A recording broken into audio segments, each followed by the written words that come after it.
In the sun-drenched hills of Bethlehem, a young shepherd named David roamed with his flock, unaware that the hand of destiny was about to pluck him from obscurity. He was the youngest son of Jesse, overlooked by many but chosen by God. In these peaceful pastures, David learned to protect his sheep from lions and bears, but little did he know, these humble beginnings were training for the great battles ahead. The prophet Samuel, following God's command, arrived at Jesse's house to anoint the next king of Israel. One by one, Jesse's sons passed before Samuel, but none were chosen. Finally, young David, ruddy and handsome, was called in from the fields. As the oil flowed over David's head, the Spirit of the Lord descended upon him, marking him as Israel's future king, though Saul still sat on the throne. Soon, the boy anointed in secret was thrust into the public eye.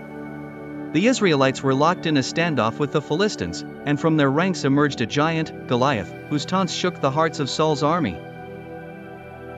David, delivering food to his brothers on the battlefield, was outraged by the giant's blasphemy against the God of Israel.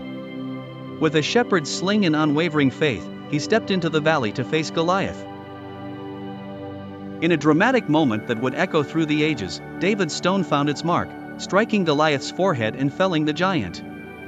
The Philistine army fled, and David's name spread like wildfire throughout Israel.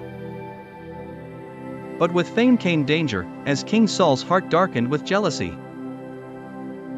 David became a favorite in Saul's court, playing the harp to soothe the troubled king's soul and winning the hearts of the people with his victories in battle.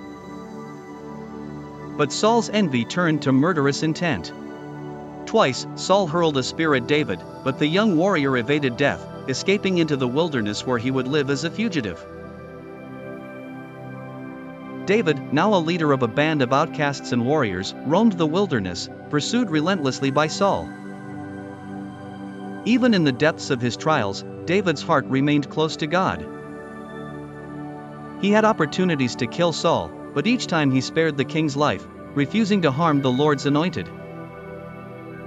This period of exile was marked by psalms of lament and trust, as David poured out his heart to God in both anguish and hope. The death of Saul and his sons on the battlefield of Mount Gilboa ended David's long exile.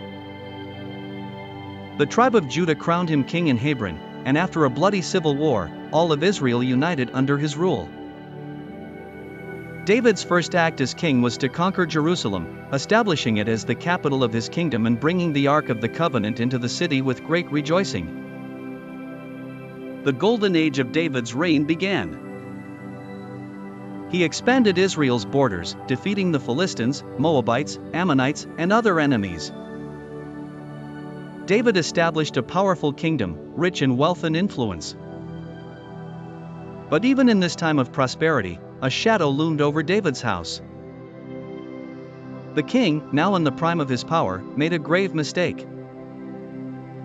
From the rooftop of his palace, he saw Bathsheba, the wife of Uriah, bathing. Lust overwhelmed him, and he summoned her to his chambers. When she became pregnant, David tried to cover his sin by recalling Uriah from the battlefield, but the noble warrior refused to enjoy the comforts of home while his comrades fought. In desperation, David ordered Uriah to be placed in the front lines, where he was killed. Despite his personal tragedies, David remained a ruler beloved by God. In his later years, he prepared for the construction of the temple, gathering materials and instructing his son Solomon to build a house for the Lord. David's final days were marked by a return to his first love, his devotion to God. As David lay on his deathbed, he reflected on a life filled with both glorious triumphs and heartbreaking failures.